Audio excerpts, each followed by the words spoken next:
Hey guys, welcome back to another review for One Piece chapter 1174 this time.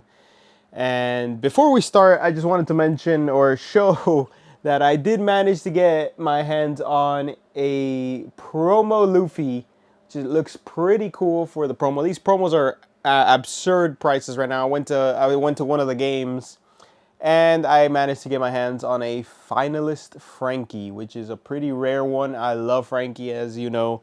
Always talk good things about Frankie. But yeah, let's jump into the chapter review called The Strongest Being in This World. Now, I don't think that's the actual name of the title because of the direction the chapter takes. I think it's actually The Strongest Thing in This World. But we'll see what the chapter is or the translation is.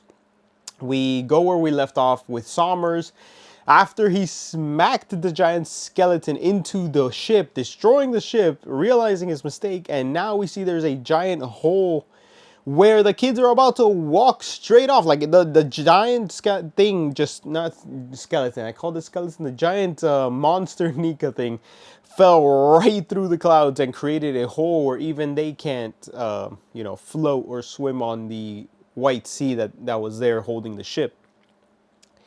Um, so he's trying to think of like what to do. He's calling Gunko to stop the arrow power, stop your ability, and then he's like, "Oh wait, Imu's in control of Gunko." So we do get confirmation that Imu is overpowering Gunko's senses, taking over on Gunko. I'm still iffy on that because it looked like Gunko was regaining herself or senses of being, and Emu just severely influences how they act. But in this wording that Sommers is using, he is saying, "Oh, Gunko is in control, so getting through or trying to reach or say anything is just not going to work." Other than that, he sees that the parents are trying to stop the arrows, move the arrow, do anything they can to stop the kids from moving. And Sommers like, if I could have done anything, so even if like he knew how to stop it, like even with all the parents are doing, he's like, if I could, I would stop it. I can't do anything to Gunko's power. So I'm thinking either these Holy Knights don't know armament hockey because they don't really have a will, which maybe we seen the Holy Knights use armament hockey? The ones that are in the deep sea contract, the deep contract. Anyway, but they would obviously want to enact Emu's will. So yeah, they definitely should have hockey, right? Anyway, I'm just train of thought. And he sees them trying to struggle as much as they can, saving the kids, and he just gets an idea, and it's just a disgusting idea of watching these parents trying to save their kids and watch them helplessly fall to their deaths. That's such a great way to die. Great way to see somebody die. It's just like, oh, he's just an insufferable. This whole chapter, he's an insufferable, disgusting celestial dragon to the core, but like one of the worst we see. And it's just unbearable how obnoxious he is this whole chapter as a celestial dragon being that you just can't wait to just have what's coming to him. We'll have it eventually. We'll have it soon. So he gets the idea and he just starts getting excited about what's going to happen because he can't do anything. He's not going to stop the arrows. He's not going to do anything of the sort. He just sees them walking off he just has the kids walking. Well, he can't do anything. You just see the kids starting to walk down the steps towards the platform where the Gunko arrow actually ends, and then they don't have that force pushing them forward the whole time in a certain direction. So he's just taunting the kids. What's it called here? And yeah, see, he's just taunting the kids, taunting the parents. Killing them is just saying, why is he? After all they did, uh, after all they did, you got them to the port only for them to just go ahead and die. But I mean, they can't do anything. There's no ship. They haven't solved anything. Of course, you could probably come up with something, but they're very bad, evil celestial dragons. They don't even care about trying to save the planet. They'll just get more. He's just saying, oh, we'll just get some more kids from the library. I don't care about their lives enough to save them. We'll just get some more, right? They're trying to stop the kids as much as possible. They're trying to grab the kid, but of course, that crushes the thorns. So he doesn't release his ability at all either. He he lets it happen. He actually kind of just enforces it, and he leaves his thorns still revolved around the kids' bodies. And he's just indulging in it, and the kids are walking off thinking, is this divine punishment for everything bad we did and upset our parents on? And you get a flashback of all the kids, Colin, everybody doing something bad towards their parents, and it's just thinking this is that divine punishment of why we're gonna go walk off and die is the bad stuff we did. It's really not bad, they're just being kids. And it's interesting that Colin has a toy that looks just like Emmett, so it kind of brings to question why they have that as reference. Was Emmett built on Elbaf? He was huge for a robot, so makes you think. Like it looks odd, like it looks just like Emmett in a picture and on the Harley text. So maybe they use the Harley text as reference or something like that. Everybody is recalling to their parents, and they're just it starts to cry, and it really gets to me. And this part got to my feels, because you just see the mom. Colin's mom makes the first move. Colin's the first one about to fall off, and Colin embraces her son, thorns and everything. You see the thorns pierce her, and she embraces everything and just says, I won't let you die alone. I'm not gonna let you go. And they just, every parent goes to their child and holds on to them, so they are embracing them and accept this as their death and their child's death. And it's super touching, super emotional moment. As I was reading the chapter, I was tearing up, because you think back to your parents and everything they would do for you, and you have them all just grab their child as they're falling off. And then the one positive little girl is like, oh, we're gonna be saved, guys, don't worry. Like, it's like, I don't know if she has some omnipotent observation hockey, just like the girl from what's it called, this island, just like the painting chick that had the observation hockey ability mantra. But she's just kind of positive, like, yeah, we're right, we're gonna be saved. She's so positive. And even at the end, the orphan child Joanna is embraced by Angie, who said, I would be your parent. I can step in as your parent. And even she has Angie embrace her in her final moments and accept this as their final moment. And of course, Oda's not gonna let a bunch of kids die, but it makes you really think and gets to your feels. Even Bjorn, who's Roto's brother, he gets to reach him just at the nick of time.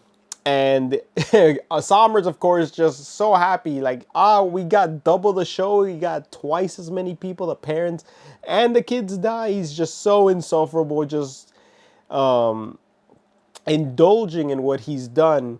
And you see them all just falling, and then just fall on top of, and we get a really quick confirmation, it's Luffy. They fall right on top of a ballooned up Luffy, who we see is going to be in a few panels in Gear 5. So even though he's in Gear 5, he hasn't, like, of course he has an armament hockeyed, so he takes the full prickly force of the thorn, so he still feels the damage. Of course he's not going to suffer from it. But it's pretty funny, because, armament hockey would have just created them to bounce off in a very damaging state. But he created a soft landing for everybody. And you have an eye appear, and we see who we know who it is, right? It's Loki. We know who it is.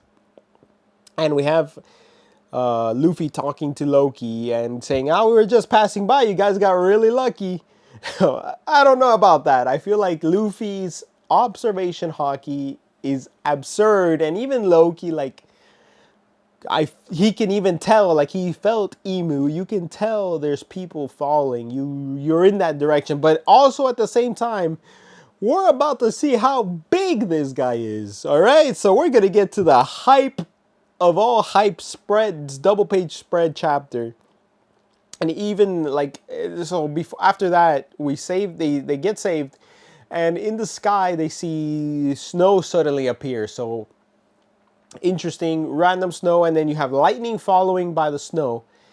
So, and you have the Gear 5 power, you start seeing everything shake like in a goofy manner. Even the castle is disoriented and shaking. So you have a combination of Gear 5 and Loki's powers with resembling snow and lightning, which we gotta delve into that.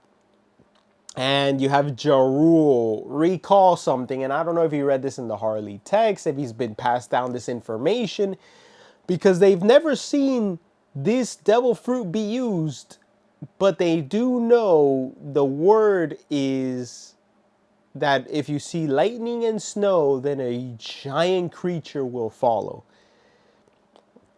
And you have, and it's followed by the drums of liberation, a giant creature will follow.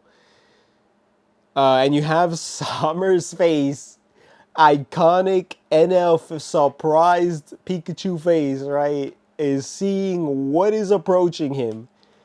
And I wouldn't even mind if Loki just one-shots the hell out of Sommers right here. Mans deserves it because he's gonna recuperate and fight whoever he fights anyways, like Sanji, I want to say.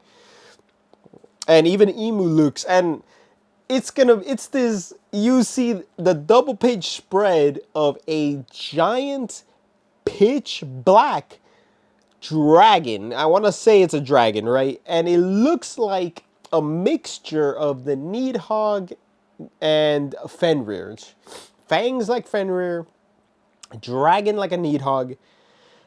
And I don't even know how this thing looks like. I need Oda like to zoom out. Like it's so big that he doesn't even draw the whole thing. But as it was flying up, I forgot, in one of the panels, you see it right next to the giant tree of Elbaf. He's huge. This thing is humongous. And they're sitting on a little section of him. And I want to say Luffy's in like a giant form because all the and then you see the monsters on the bottom of it are tiny compared to what Loki is. Loki is a monster in size right now, bigger than the giant monsters that were towering over mountains, towering over the giants as it is. This thing is massive. What the heck is it? We did not get a devil fruit confirmation, unfortunately. There's also a break next week, unfortunately. But we move. You know, it is the god of the sun shall appear, and it is on top of Loki, and Ratatoskr is also there. I don't know if we're calling him Ratatoskr. The squirrel is also there next to Luffy, and the squirrel's huge. So we know the squirrel's huge, and Luffy now is also huge. So I want to say he's in his giant form on top of Loki. And this is going to be Luffy's first time being witnessed by giants of Elbaf in his Nika form. Jarul, please make a comment, make a statement, say something about Luffy's form. Say something that you would know. Say something. I love these old characters, man. Especially Jarul, who has information in his noggin passing down to Harold, stuff that even Harold didn't know, you know, stuff that he passes down because he kind of remembers it through his years being a pirate, of a giant warrior pirate. It's just, you must know stuff that's been passed down from somebody that was 300 years old when you were young, like 80, 50 years old, right? So that is just awesome, having this old character having this information about all these giants, stuff about the past, even this information about the monster, you know, following the snow and lightning, you're going to see a colossal beast appear. It's just huge news. Like, I want to see what he says when he sees Nika, because I feel like almost nearly anybody else's opinion kind of doesn't matter because all the information already derives from the library, and he would know like the last little bit of remaining lore. Maybe somebody old told him when he was younger, that he'll remember that little bit of information that wouldn't be written in text. Or he'll remember that time that Emmett was moving or something, something of the sort. Like we've seen this form one time before, and it was that time that Emmett moved. But it wouldn't be mentioned there. It was 400 or 300, 200 years ago. Last time Emmett moved, that would be the last time they saw this form. Or maybe a giant had the power. Maybe he's seen it before. That's what I'm saying. I'm trying to say. But it's so exciting, man. I'm just trying to remember everything, trying to get my thoughts together for this, because it is so exciting to see how huge this dude is compared to all the monsters. And what's even more insane is probably trying to see his hybrid form. So he is this huge, and we don't know what he is yet and what his powers are, what the hammer is for, because it looks like he himself is controlling the ice and the lightning power. So we don't know if the hammer is just a hammer that ate the squirrel fruit, or a squirrel that ate. No, it wouldn't be a hammer. A mythical. No, it wouldn't be a hammer fruit, right? Maybe, I don't know. It'd have to be a mythical. Well, right, it has to be a Zoan, right? Because that's how the hammer comes alive. The hammer eats a squirrel fruit. We don't know if it's a mythical squirrel fruit. But the hammer can be used to channel all the abilities in a compact area, direct area, like the lightning connects through to the hammer, compounding the damage to one body. And he himself was able to just use the ice powers connecting the hammer. But we'll have to see, because the lore is that Ratatoskr bites the Nidhogg, and this is following in that trajectory, except it might just be a mythical monster or god created by Oda in Oda's universe, just how the Nika sun god is, which is its own thing. It's a god with rubber-like powers and abilities. So there's that. I'm trying to make sure I didn't miss anything. No. We also, okay, I think that's everything for the chapter, but also wanted to mention I really was hoping to see Brook versus Gunko for a moment, but I feel like we're just going to go back and we're going to see Brook getting basically pushed around by Emu, because he's holding his own, don't get me wrong, but I don't feel like he's going to be either he's going to be heavily damaged when we get back to Brook, because I feel like, well, I don't know, maybe not. Maybe Brook is trying to talk to Emu, trying to say something, or trying to get back. What we're gonna find out more lore about what Brook was doing in his first half of his life, and hopefully get some more fighting out of him, and we get to see some spectacles going out of Brook here, and some achievements. Because I am so excited to see Brook fight a top tier. It's kind of crazy to me, because Brook is clashing with the strongest being, top 5 in the verse. Brook is clashing with top 5 in the verse. It's just mind-boggling to me, because it's so funny that Brook took that hit. It's awesome. Because Frankie also was gonna attack Big Mom, and top 10 in the verse, Big Mom, right? So that's exciting. I want to see what Brook does. I hope he's unscathed and holding his own. That'd be insane power creep on Brook. I would love to see that. But I think that's it for me. Don't want to.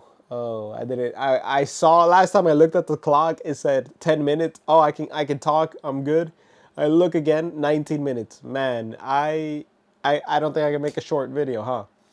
So that's it for me, guys. If you want me to cover anything else, please leave me a like, comment, subscribe, and I'll see you for the next one.